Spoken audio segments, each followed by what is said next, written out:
Assalamualaikum warahmatullahi ta'ala wabarakatuh. So, I am Rayhana Muhammad and I am going to discuss the Gender and Development Assessment Tools. So, si Gender and Development Assessment Tool is ito yung mga ruler or checklist na ginagamit para malaman kung gender sensitive ba talaga yung project, programs, or LGU.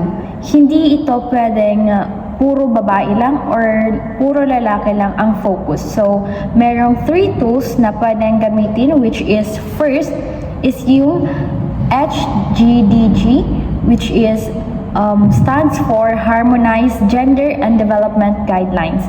So, ginagamit ito para i-check kung gender responsive ba yung design ng project mula sa planning hanggang sa evaluation.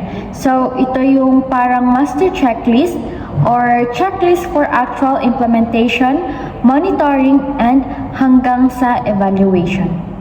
Second is the GMEF, stands for Gender Mainstreaming Evaluation Framework. So, ito yung ginagamit ng GADS programs, activities, and projects. So, ginagamit yung POPs as flagship para ma-push yung mga gender mainstreaming sa organization. So, may 93 descriptors sila across 4 entry points sa lower level. So, minomonitor nila kung ginagawa ba ng LGU yung kanilang trabaho, and sa higher level naman is chine-check nila kung may impact ba talaga yung long term na program or project nila. And the third one is yung GERL, or stands for Gender Responsive Local Governments. So, ito naman is pang LGU lang, provincial man, cities, or municipalities. So, chine-check nila kung yung planning, budgeting, and services ng LGU is nako-consider ba yung mga needs ng mga babae, mga needs ng mga lalaki, and even sa mga bata. So, kung ang HGDG is for design or chine-check yung mga projects, and si GMEF naman is for evaluation or evaluate ng mga programs and activities and also projects, then si GRL naman is ito yung grade ng LGU mismo.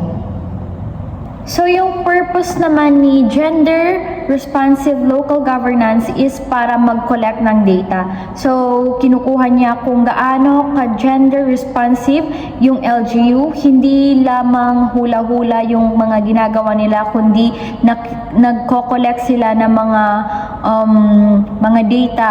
So, dapat may mga data rin silang na ipo-provide. And also, mini-measure nila.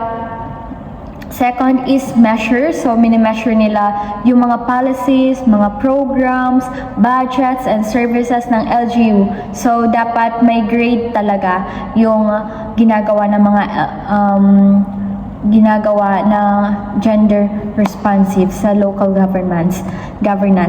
And next is yung identity gaps. So, ito naman is makikita kung saan bagsak si LGU. For example, may maganda nga silang policies or yung policies but wala namang budget for women's health So, gap na yun siya. Parang gaps na yun na parang lack, yun na yung one of lacks nila. And another is last one is the guide action. So, after makita yung mga gaps, dito na papasok yung mga form, which is yung action points para may to-do list si LGU. So, kung ano ang ma-improve, kung ano yung ma-improve ni LGU, and kapag sinabing GRL assessment, it means ini-examine ni LGU kung pasado ba siya sa pag-serve sa lahat ng mga babae, sa mga lalaki, sa mga bata, PWD, and even sa mga LGBTQ. Hindi lamang iisa yung sineservan nila. Kasi para merong fair treatment na magaganap. So, merong 6 forms na dapat sagutan during the assessment. So, si form Si Form A is ito yung LGU basic form. So, basic form lamang siya. Parang biodata lang ng LGU. Dito nilalagay yung basic informations like sino yung mga officials, ilan ang mga populations, ano ang kabuhayan ng mga tao doon, and so on. The second one is si Form B, which is si GERL for organizational capacities. So, dito chine-check kung gender sensitive ba yung mga policies, plans, and LGUs and system ng LGU. For example, may gender and development focal point ba kayo? Na-train ba ng maayos yung mga staffs nyo about gender and yung mga ganong situations. The third one is si Form C. Ito naman yung GERL for Basic Services and Facilities. So, dito naman is tinitignan kung patas ba yung pagbigay ng services. For instance, safe ba ang mga palikuran for girls and boys? May mental or maternal health services ba? Naaabot ba ng mga PWD and mga nanay yung mga facilities like that? And yun na. The fourth form naman is Form D. So, ito yung GERL assessment tool. So, parang score sheet siya. So, parang answer sheet lang to. So, dito ilalagay lahat ng mga scores nyo per indicator. From C, for instance, sa Form D, may 10 questions about policies. So, dito mo ito total kung ilan ang scores na nakuha ng LGU per questions. So, next is si Form E. So, ito yung GERL Assessment Tool Rating Summary. So, ito naman yung report card ng LGU sa LGU na isinasummarize dito kung ano ang overall rating nyo sa major areas ng Form B at Form C.